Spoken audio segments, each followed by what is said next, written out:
Salut à tous, c'est Guillaume et aujourd'hui on se retrouve pour une vidéo de tuto de montage PC. Ça fait pas mal de temps que vous me demandez à ce que je vous en fasse une nouvelle et on est avec Cyril aujourd'hui. Bonjour. Et que vous avez vu du coup dans la vidéo qu'on avait fait où on testait le PC Shadow. Donc pour ceux qui l'ont vu, vous allez le reconnaître. Et aujourd'hui, on va monter la nouvelle config pour mon papa. Il avait besoin d'un nouveau PC pour faire de l'édition de photos, beaucoup de Photoshop, de choses comme ça. Donc il lui fallait un nouveau PC avec de la puissance processeur. Donc du coup, je vais vous dire ce qu'on a pris comme config. On a pris une carte mère, c'est la Gigabyte Z390 UD. On a un processeur Intel Core i5 9600K. On a deux barrettes de RAM, donc c'est deux barrettes de 8 Go chacune, donc il y a 16 Go au total. C'est de la 3200 MHz, et donc c'est de la G-Skill Ripjaws 5. Pour l'alimentation, alors je lui ai pas pris une très grosse alimentation, étant donné qu'il va pas avoir de carte graphique dans sa config, il en a pas besoin vu qu'il va pas faire de gaming. Celle-là fait 450 watts. En soi, c'est suffisant si plus tard il veut rajouter une petite carte graphique milieu de gamme. Ceux qui veulent se baser sur cette config pour construire la leur, prenez plutôt une alimentation de 550 watts. Là, pour lui, ça lui suffira parce que je crois qu'il avait besoin de 300 watts pour faire tourner toute cette config. J'ai pris 450, comme ça, il aura un petit peu plus de marge. Et s'il veut rajouter une petite carte graphique, un de ces quatre, voilà, il pourra. C'est une alimentation modulaire, donc c'est assez intéressant. Ça permet de brancher uniquement les câbles dont on a besoin. Au niveau du refroidissement pour le processeur, alors là, j'ai ressorti le Be Quiet Dark Rock 3. Donc en fait, pour sa config, il voulait pas une config avec plein de lumière, du RGB. Il voulait surtout une config sobre et silencieuse. Donc vous allez voir que pour l'alimentation, c'est du Be Quiet. Pour le ventirad, c'est du Be Quiet. Et le boîtier qui est juste derrière aussi, c'est du Be Quiet. On va vous le montrer juste après. Normalement, avec ça, ça fera aucun bruit et ce sera très efficace pour refroidir le processeur. Il m'a dit qu'il voulait pas que je l'overclock, donc on va pas l'overclocker. Mais en soi, avec ce genre de ventirad, on peut le faire sans souci. C'est un ventirad avec un TDP max de 190 watts. Donc en soi, on aurait pu overclocker sans souci. Pour le stockage, donc il a un SSD. Alors c'est un SSD, c'est le SanDisk SSD+.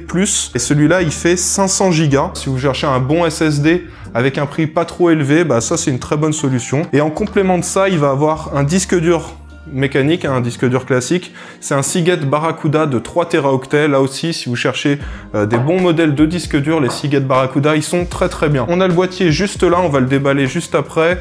Juste les petits accessoires dont on va avoir besoin, bah c'est juste un tournevis cruciforme. Et puis, on a pris aussi des petits serre-câbles pour faire le cable management dans la config, mais normalement dans le boîtier, il y a pas mal d'éléments pour fixer tous les câbles à l'arrière, donc c'est pas sûr qu'on en ait besoin. Alors on va vous montrer maintenant à quoi il ressemble le boîtier. Avant qu'on commence le montage de la config, comme d'habitude, n'oubliez pas de mettre un petit pouce bleu avant de quitter la vidéo, et puis bah, pensez à vous abonner si c'est pas déjà fait. Donc c'est un très très gros boîtier avec des plaques d'isolation sur le côté. Il n'y a pas de vitre en verre trempé pour voir ce qu'il y a à l'intérieur. Le but d'un boîtier comme ça, en gros, c'est d'avoir le silence maximum. Donc voilà, il voulait du silence et il va en avoir normalement avec ce boîtier-là. Donc le modèle de boîtier que je lui ai pris, c'est le Be Quiet Silent Base 801. Donc ça, si vous voulez un PC silencieux, je crois qu'il n'y a pas mieux que celui-là. Bon, il est assez grand, assez volumineux, ça prend de la place sur le bureau. Mais bon, une fois que vous avez ça, normalement, vous n'avez aucun problème de bruit avec votre PC, il sera ultra silencieux. Donc voilà, si vous vous demandez à peu près quelle taille fait ce boîtier, vous aurez dans tous les cas les liens avec toutes les infos des produits qu'on a mis dans cette config dans la description juste en bas. Alors du coup, on va commencer déjà par une petite présentation du boîtier, parce que ça, c'est un sacré boîtier. Donc déjà, ce qui est bien, on a regardé pour ouvrir le boîtier, c'est assez facile, il n'y a même pas de vis à enlever. En fait, on a juste à appuyer sur un petit bouton là à l'intérieur. Et en fait, ça déverrouille la cage principale. Et là, on peut l'ouvrir directement sans souci. Donc ça, c'est cool, il n'y a pas besoin de sortir de vis. Comme vous le voyez, on a bien 1 cm d'épaisseur. Là, c'est une sorte de couche pour isoler phoniquement tout le boîtier. Donc ça, le but, c'est d'avoir un boîtier le plus silencieux possible. C'est pour ça qu'ils ont mis ça ici. Et voilà comment c'est à l'intérieur de la config, du coup. Alors là, je pense qu'on a tous les packs de câbles, de vis, etc. On a un bloc pour cacher l'alimentation. À l'avant, on a quoi? On a deux ventilateurs. C'est des PureWings 2. C'est des ventilateurs de 140 mm chacun, donc ça va être très efficace pour refroidir la config. On en a un à l'arrière, alors celui qui est à l'arrière, c'est aussi un 140, ouais, c'est un 140. Ce qui est pas mal aussi sur cette config, si vous avez une carte graphique que vous voulez mettre à la verticale, au lieu de la mettre à l'horizontale, vous pouvez le faire. Déjà, je pense qu'on va faire, c'est qu'on va déballer la carte mère, et on va placer le processeur dessus, Et ensuite, on placera le ventirad. Regardez bien, à chaque fois, il y a une petite documentation qui est fournie avec le ventirad, mais en général, c'est pas très compliqué. Je vous ai pas montré du coup le ventirad de près, si vous voulez voir exactement à quoi il ressemble. Donc il est noir sur le dessus. Là, on a un ventilateur, on peut en mettre un deuxième ici. Et juste en dessous, on a la plaque qui va être collée, enfin qui va être fixée au niveau du processeur. Du coup, je sais pas si vous voyez bien, mais là, on a des petits éléments en caoutchouc pour faire passer les câbles, pour qu'ils soient pas trop visibles. Du coup, si on n'en fait pas passer, bah voilà, c'est comme si c'était fermé. Et ici, on a plein de petits éléments qui vont nous permettre d'attacher les câbles. Donc là, ils l'ont déjà fait pour les câbles présents. On essaiera de faire à peu près la même chose pour les câbles qu'on va ajouter dans la config. Donc quand vous achetez votre boîtier, vous allez avoir des petites vis qui permettent de rehausser un petit peu la carte mère.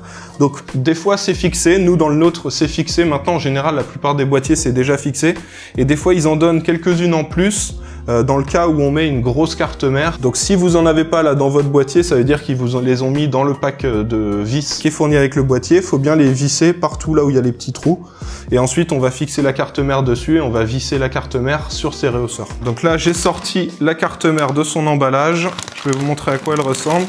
Donc ça, le film qu'il vous donne, c'est pour éviter des problèmes d'électricité statique. Du coup, quand vous montez votre config, faut pas la poser la carte mère dessus parce que vous pouvez avoir des soucis d'électricité statique. En soi, moi, je l'ai déjà fait plein de fois, j'ai jamais eu de soucis. Mais voilà, évitez de le faire pour éviter d'endommager la carte mère. Donc là, du coup, au niveau de la carte mère, donc on a l'emplacement ici pour le processeur. Donc c'est à cet endroit-là que vous allez placer le processeur. Juste à côté, là on a les emplacements pour mettre les barrettes de RAM. Donc vous avez des indications en général juste un côté qui vous disent en gros sur quels emplacements il faut placer les barrettes de RAM. Et ils vous donnent les priorités pour savoir s'il faut placer par exemple sur ces deux-là ou sur ces deux-là. Alors pensez bien, ne les mettez pas l'une à côté de l'autre parce que si vous voulez avoir le dual channel, pour profiter de cette technologie, ça donne un petit boost de performance.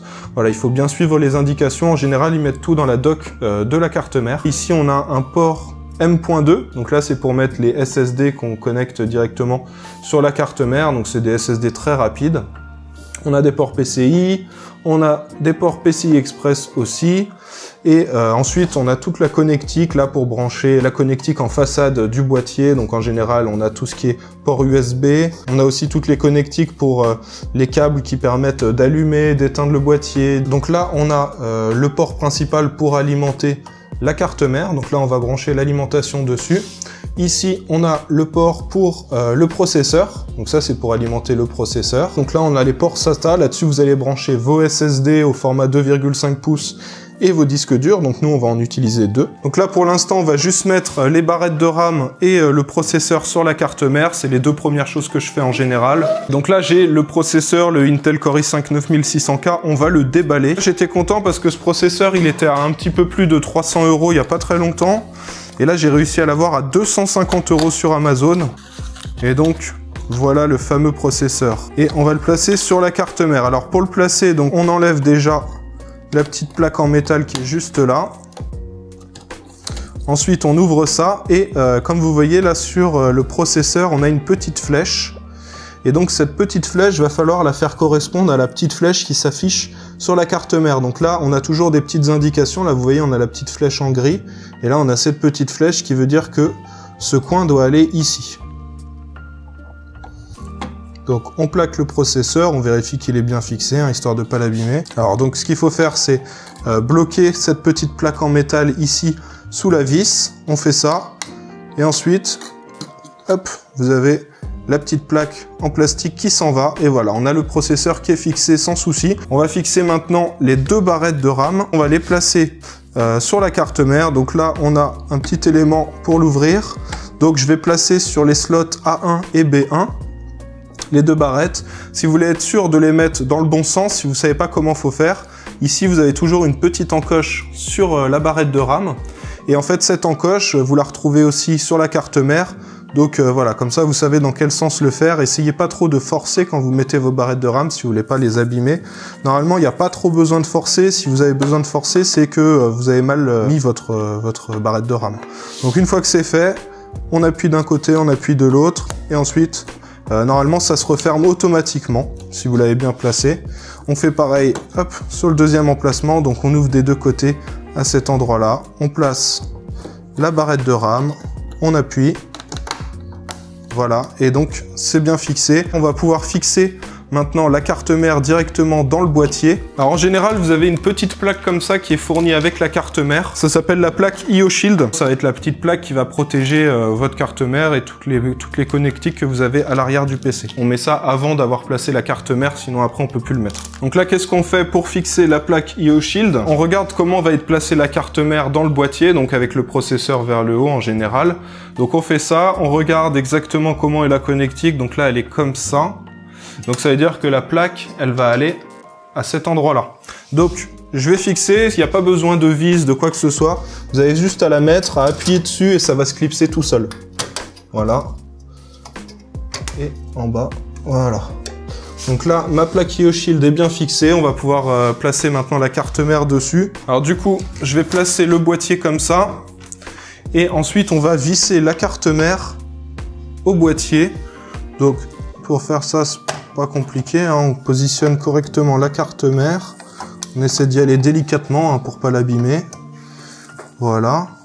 Et ensuite, une fois que vous l'avez fixé correctement, vous allez voir que au niveau des trous que vous avez sur la carte mère, vous avez donc les emplacements pour visser juste en dessous. Donc là, on le voit à cet endroit-là. Ici, on va pouvoir mettre une vis, là aussi. En général, on a quoi, 6-7 vis à mettre à peu près? Ouais, généralement, ouais. Et le boîtier est énorme hein, quand même.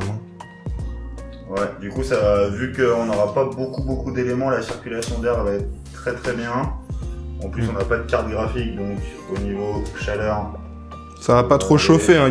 Normalement, il y aura que le processeur qui va vraiment chauffer. La RAM, ça chauffe pas trop. Les SSD non plus. Je crois que les SSD au format M.2, ils chauffent un petit peu plus que ceux au format 2,5 pouces. Mais voilà, normalement, là, ce qui va vraiment chauffer dans ce boîtier, ce sera le processeur. Et on est tranquille parce qu'on a le Ventirad Be Quiet qui va nous aider à bien dissiper la chaleur. Quand vous montez votre boîtier, essayez de prendre des tournevis comme ceux que j'ai pris moi. C'est des tournevis aimantés. Parce que voilà, souvent, on fait tomber une vis et c'est compliqué de les récupérer. Quand on y va avec le tournevis, vu que c'est aimanté, on peut la récupérer assez facilement, même si elle tombe dans des petits creux.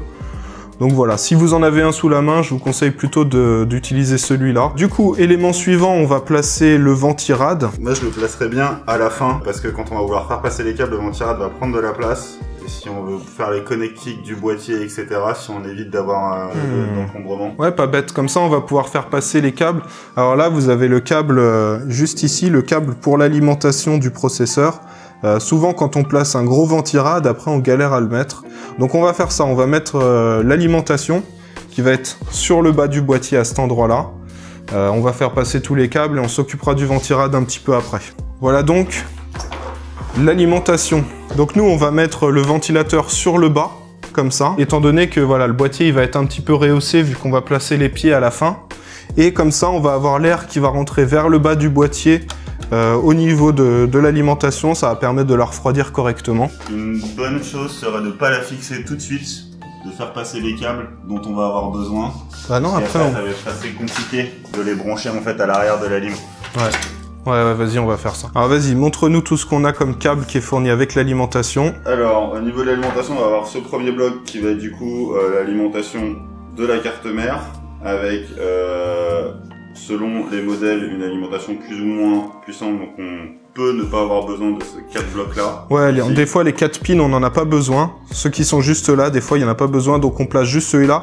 Moi, sur toutes les cartes mères que j'ai utilisées dans ma vie, il y avait toujours besoin de tous. Ouais, c'était à l'époque, je pense que maintenant, les cartes mères sont beaucoup plus alimentées et ont besoin de plus de puissance, donc on utilise ces pins-là. Et l'autre bloc, bah, on va le fixer directement sur la carte mère. On va avoir les blocs pour les cartes graphiques. Pas de bêtises. Ouais, voilà, c'est ça. VGA2. Donc là, nous, typiquement, ceux-là, on va pas en avoir besoin, vu qu'il n'y aura pas de carte graphique. On va lui laisser dans la boîte. Et après, on va avoir les différents blocs d'alimentation pour les disques durs ou ventilateurs supplémentaires qu'on voudrait mettre. Donc, on va avoir à la fois du SATA et du bloc standard qui sont pour les ventilateurs ou les anciens disques durs. Hein. Ouais, c'est les prises Molex, ça, celle-là. Exactement, prises Molex, tout à fait. Alors des fois, quand vous avez des systèmes RGB, des trucs comme ça utilise les prises Molex. Il n'y a pas le câble pour le processeur. Ah, peut-être que le câble pour le processeur, il est là-bas, il est avec ceux pour la carte graphique. Voilà. Attends, sors-le, comme ça on leur montre à quoi il ressemble, celui pour le processeur. Là, même principe, selon si on a besoin d'un processeur ou deux processeurs, enfin deux alimentations de processeurs, donc on peut le voir ici, CPU1, CPU2. Donc pareil, soit on les branche, donc c'est soit 8 pins, soit 4 pins. Ok, l'alimentation est rentrée. Alors pousse-la un petit peu. Donc ensuite, une fois que c'est fait, on prend les 4 vis qui sont fournis avec l'alimentation et on visse l'alimentation. Voilà, donc c'est pas la peine de visser super fort. Ce que vous faites, c'est qu'une fois que vous avez mis les 4 vis, vous essayez de bouger un peu l'alimentation. Si elle bouge pas, c'est que c'est bon. Donc là, on a nos 4 câbles, 3 câbles qu'on a branchés de la ligne qui sortent justement ici. Et on va regarder en fonction de la carte mère, par quel endroit les faire sortir. Voilà, si on les fait sortir par là, par ici. Alors là, Cyril va fixer le câble d'alimentation. Donc là, c'est la carte mère, hein, c'est ça que tu amènes. Alors ce qui est un petit peu chiant, peut-être que vous allez galérer, c'est justement avec ce fameux connecteur amovible. Nous, on a besoin de l'avoir, donc l'idée, c'est de réussir. Donc il n'y a pas de clips, il y a juste un système où ça va bloquer aussi. Et à réussir à le maintenir pendant qu'on le fait, parce qu'il va falloir... Ah, attends, avant de fixer, je vais leur montrer un truc quand même. Alors pour savoir dans quel sens on fixe le câble, là je sais pas si vous voyez, mais à cet endroit-là, on voit qu'ils sont pas tous carrés, ils ont une forme un peu ovale d'un côté, et ça va nous permettre de savoir dans quel sens on fixe le câble, étant donné que cette forme un petit peu ovale, on la retrouve aussi de ce côté-là. De toute manière, vous pouvez pas forcer ou quoi que ce soit. Voilà, si tu essayes de le rentrer et que ça rentre pas, c'est que tu l'as pas mis dans le bon sens, donc tu réessayes dans l'autre. Dans tous les cas, vaut mieux pas forcer. Hein. Voilà. Donc là, vous voyez, ici on a le processeur et juste là, en général, c'est à cet endroit-là sur les cartes mères qu'on a le petit bloc pour alimenter le processeur. Voilà, et donc on a la petite languette ici qui servira à clipser. Ça fait partie des trucs les plus chiants quand on monte un PC. Hein. Non, c'est pas ça le plus chiant. Non, le plus chiant, on le verra après. Le plus chiant, vous allez voir, c'est quand il faut brancher la connectique de la façade du boîtier, là, à cet endroit de la carte mère. Justement, ça c'est vraiment le plus chiant. On fait quoi maintenant? On fixe le ventirad? Alors soit le ventirad, soit on fait les connectiques boîtier, tant qu'on est dans les branchements. Ah ouais, on va faire ça maintenant. Donc la partie la plus chiante, la connectique du boîtier. Donc sur le bas, à cet endroit-là, on va fixer donc tous les câbles qu'on retrouve à l'arrière du boîtier. Je vais vous montrer. Voilà. Donc c'est tous les câbles voilà qui sont ici. Et ça, ces câbles-là, donc on va les brancher sur la carte mère. Ça va permettre de faire fonctionner correctement tout ce qui est ici, tout ce qui est à l'avant du boîtier. Donc le bouton pour allumer le PC, les ports USB, les prises casque et micro. Voilà, donc toutes ces infos-là. Et puis aussi, on a des petits connecteurs pour faire la petite LED quand il y a la lecture sur le disque dur. Le bouton reset, voilà, on a toutes les infos. Et puis le bouton power aussi. Donc voilà, tout ça, ça va se brancher juste là, juste en bas de la carte mère. Ça, c'est le plus chiant. Les boutons power, SW, reset SW, pour moi, c'est les plus chiants. Voilà, on va laisser Cyril s'en occuper du coup. Alors là, ce câble qu'on va connecter, celui-là, ça va permettre de faire fonctionner du coup les deux ports USB qui sont juste là. Vas-y, montre-nous. Et donc là, c'est écrit en argenté directement, donc il y a écrit USB 3. Voilà. On va voir tout ce qui va être audio. Ah, il est là le audio. Ah, parfait. Donc audio. Voilà, le audio, il est indiqué aussi, il est tout en bas à gauche de la carte mère. Souvent, l'audio, il est à cet endroit-là. Vous voyez, c'est juste ici. Donc là, quand on va connecter ce câble-là, ça va permettre de faire fonctionner les deux prises que vous avez là en façade, donc la prise casque et la prise micro, qui sont juste ici. Il va nous rester USB 2, donc on a vu qu'on avait un port USB 2 en façade. Ouais. USB 2, c'est pareil, c'est indiqué dessus, c'est celui-là. La partie que je redoute le plus. La partie la plus chiante, donc, là c'est... Ça va se situer ici, et donc ça se présente sous cette forme-là, alors ça c'est indiqué dessus, là on a le power switch, reset switch, on va avoir le HDD LED et les power LED. Et en fait tout ça, on va devoir les connecter ici, et donc pour ça on va... Tu vas devoir les connecter ici. Et on va regarder le manuel de la carte mère, puisque c'est spécifique. Et ce qui est chiant, c'est qu'on est quand même obligé de le mettre. On peut pas se dire, vas-y, je le fais pas. Parce que si tu le fais pas, bah après, quand tu appuies sur le bouton power, ça démarre pas. Donc dans la doc, voilà, il vous indique exactement comment brancher les différents câbles. Alors, je vous fais un petit plan. Cyril a fini de fixer les différents petits câbles. Donc voilà, on avait 4 blocs à fixer au total. On a mis les 4.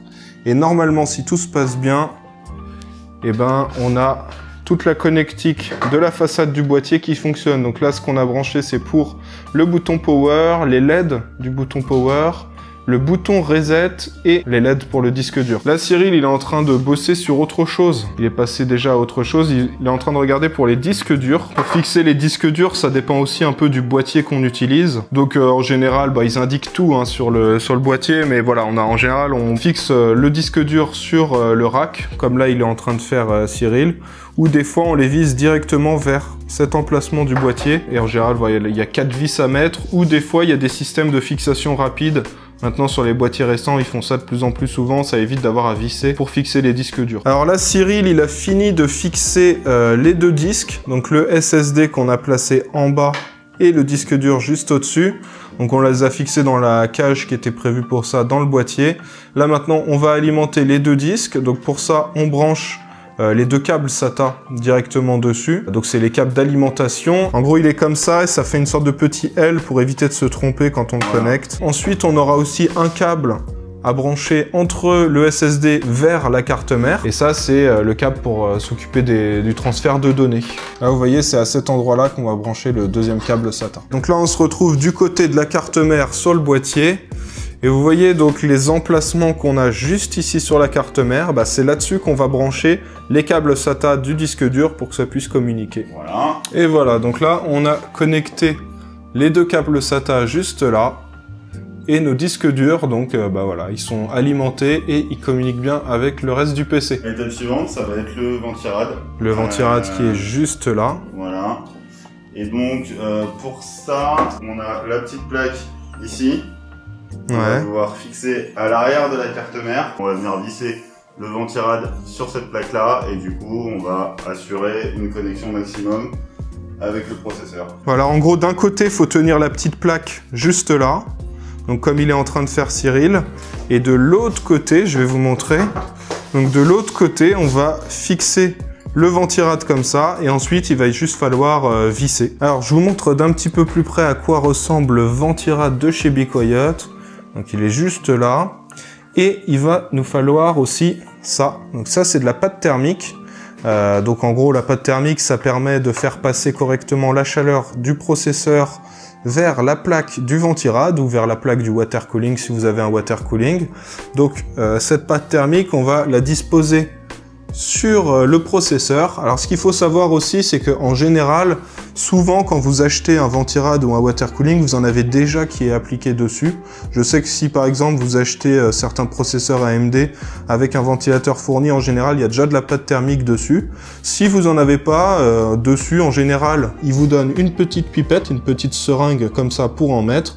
Alors c'est très simple, hein, pour en disposer on met une petite noisette au niveau du centre du processeur, juste là. Et ensuite, quand on va fixer le ventirad dessus, dans tous les cas, ça va se fixer, ça va s'étaler partout. Le but, c'est qu'il y en ait vraiment partout sur la surface du processeur. J'en mets au centre et je mets à peu près, voilà, cette quantité-là. Donc une toute petite noisette. Il y en a qui disent qu'il faut l'étaler. Moi, je pense qu'il n'y a pas besoin parce qu'au final, dès qu'on plaque le ventirad dessus, ça va s'étaler automatiquement partout. Donc voilà, il n'y a pas de souci. Regardez cet homme comme il est fier. C'est parce qu'il a fini de placer le ventirad dans la config. On en a profité pour faire un petit cable management comme il faut. Donc je vous montre d'un peu plus près. On a fait en sorte qu'en gros, il y ait un minimum de câbles visibles dans la config. Vous voyez tous les câbles là, en dessous, on les a fait passer directement. Enfin, tout a bien été tiré. Et alors, vas-y, retourne le boîtier, qu'on leur montre comment c'est à l'arrière. Ils vont comprendre. Voilà. Donc, on a bien attaché tous les câbles. On a utilisé donc des serre-câbles qui étaient fournis avec le boîtier Be Quiet. Pour ceux qui veulent des serre-câbles pour leur PC, si vous en avez pas, je vous mettrai un petit lien dans la description de la vidéo juste en bas. Ça coûte pas très cher, hein, pour genre 5 €, on en a je crois 500, un truc comme ça. Est-ce que tu es content de ce cable management, Cyril? Ouais, c'est pas mal, assez fier. Ouais. Je pense qu'on aurait pu retravailler un petit peu plus, mais... Ouais, c'est vrai que sur le bas, c'est un peu fouillis. Ben, je crois qu'on a fini de monter cette config. Ouais, maintenant ça va être le moment de vérité. Est-ce qu'on a bien branché les câbles power Voilà, parce qu'on a fait le cable management, et si on l'a fait pour rien, parce qu'on doit enlever des câbles, ça risque d'être chiant. Bon voilà, on a fini de monter la config, on l'a branché sur un écran pour voir si tout démarrait bien, donc tout a fonctionné du premier coup, on était content parce que ça nous a évité d'avoir à refaire du câblage à l'intérieur.